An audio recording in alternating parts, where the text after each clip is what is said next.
Students, welcome back to my channel. और हम कर रहे थे 5.3 एक्सरसाइज। अब हमें से करना है सेकंड क्वेश्चन। सेकंड क्वेश्चन में भी हमें सम फाइंड करना है, पर ये थोड़ा सा डिफरेंट है। इसमें आपको क्या दे दिया, आपको ये नहीं बताया कितनी टर्म्स का सम फाइंड करना है। आपको इस तरह से एक एपी सीरीज गिवन है और लास्ट में भी देखो प्लस प्लस में टर्म पड़ी है, इससे ये तो पता चल रहा है कि सम निकालना है। और लास्ट में भी आपके पास प्लस में टर्म पड़ी है पर नंबर ऑफ टर्म्स नहीं दी। अब अगर ये प्लस में या माइनस का साइन डाल के ब्रैकेट में कुछ पड़ा होगा तो ये हमारे पास क्या होगा, an। अब ये पहले यहां से an लेकर n की वैल्यू निकालेंगे। इसको क्या लेंगे हम, an, क्योंकि जब सम निकालना है तो हमें नंबर ऑफ टर्म्स का पता होना चाहिए। तो an का फॉर्मूला क्या होता है, a plus n minus 1 into D. a की वैल्यू कितनी दी है और d की वैल्यू, a की वैल्यू तो 7 है और d की वैल्यू निकालने के लिए क्या करोगे, सेकंड टर्म में से फर्स्ट टर्म माइनस, और अपॉन में टर्म हो तो क्या करते हैं एलसीएम।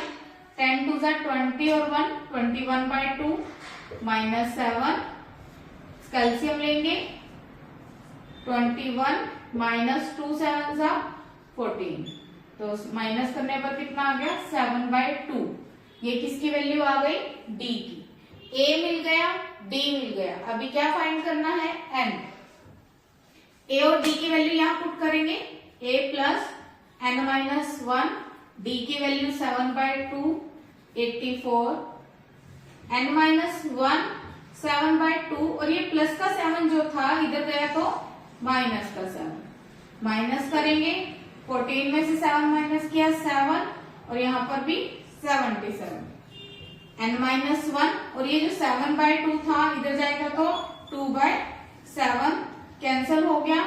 कितना आ गया 22 n माइनस 1, और n की वैल्यू कितनी आ जाएगी 22 प्लस 1, n की वैल्यू आ गई 23।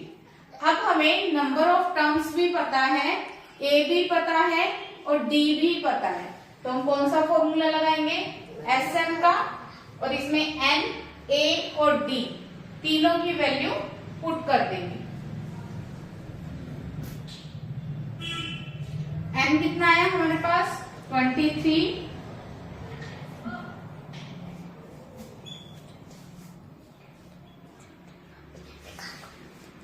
n/2 2a। a की वैल्यू कितनी थी हमारे पास 7, प्लस n की वैल्यू 23 माइनस 1, और d की वैल्यू कितनी थी 7/2। सोल्व करेंगे 23/2, 7 2 14, 23 में से 1 माइनस किया 22, 7/2, 2 से कट जाएगा 11,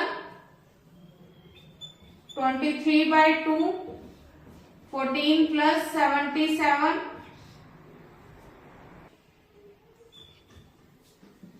तो यहाँ पे आ गया हमारे पास 23/2, एज इट इज। इनको प्लस करेंगे, 7 और 4 11, 7 और 1 8 और 1 9, और अब इनको क्या करेंगे हम, इन दोनों को मल्टीप्लाई कर दो। 23 को 91 से मल्टीप्लाई करेंगे, 9 3 27, 2 9 2 18, 18 और 2 20, 3 9 0 2 2093, और अपॉन में कितना था 2, और ये हमें क्या मिल गया, सम ऑफ 23 टर्म्स, और ये हमें मिल गया इसका आंसर। तो ये थोड़ा सा डिफरेंट था, पहले हमें n फाइंड करना है और फिर Sn। सेकेंड क्वेश्चन का थर्ड पार्ट, इसमें भी देखो है तो टर्म माइनस की, पर बीच में प्लस का साइन है, इसका मतलब हमें क्या फाइंड करना है, सम। पर इसमें भी हमें क्या दिया हुआ है, लास्ट टर्म दी हुई है पर n नहीं दिया। n हम पहले फाइंड करेंगे, उसके लिए हमें क्या करना होगा, पहले a की वैल्यू लिख लेते हैं और d की वैल्यू, सेकेंड टर्म में से फर्स्ट टर्म माइनस करेंगे, माइनस माइनस प्लस माइनस का 3, और ये जो टर्म लास्ट में दी है इसको हम क्या लेंगे, nth टर्म। an का formula a plus n minus 1 into D minus 230।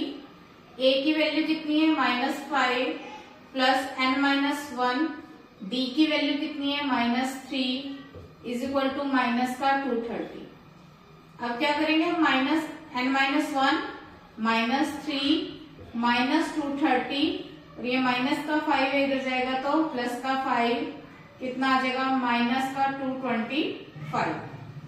अब इसके बाद हम क्या करेंगे, n माइनस 1 और माइनस 3 यहाँ मल्टीप्लाई में इधर जाएगा तो डिवाइड में माइनस से माइनस कट जाएगा, 3 से इसको कैंसिल करते हैं, 3 7 जा 21, 3 5 जा 15 और n की वैल्यू कितनी आ जाएगी, 75 प्लस 1, n की वैल्यू आ गई 76। अब n फाइंड हो गया, इसके बाद हम फॉर्मूला लगाएंगे Sn का और n की वैल्यू कितनी मिल गई हमें, 76। तो 76 बाय 2, 2a, a की वैल्यू कितनी थी, -5, 76 माइनस 1 और d की वैल्यू कितनी है, -3। 2 से कट जाएगा, 2 3 जा 6, 2 8 जा 16, 38 -10 प्लस 75 इंटू -3, 38 -10 प्लस माइनस 3 5 जा 15, 3 7 जा 21 और 2 22, माइनस माइनस प्लस साइन बड़ी टर्म का 235। अब इनको मल्टीप्लाई करना है हमें, प्लस माइनस माइनस 235 को किससे मल्टीप्लाई करना है, 38 से करें, 8 5 जा 40, 3 8 जा 24, 28, 2 8 जा 16 और 2 18, 3 5 जा 15, 1 कैरी, 3 3 जा 9 और 1 10, 3 2 जा 6 और 1 7। कितना आया, 8 9 3 0। कितनी टर्म्स का सम है, 76। This is the answer. ठीक है, करो नोट डाउन।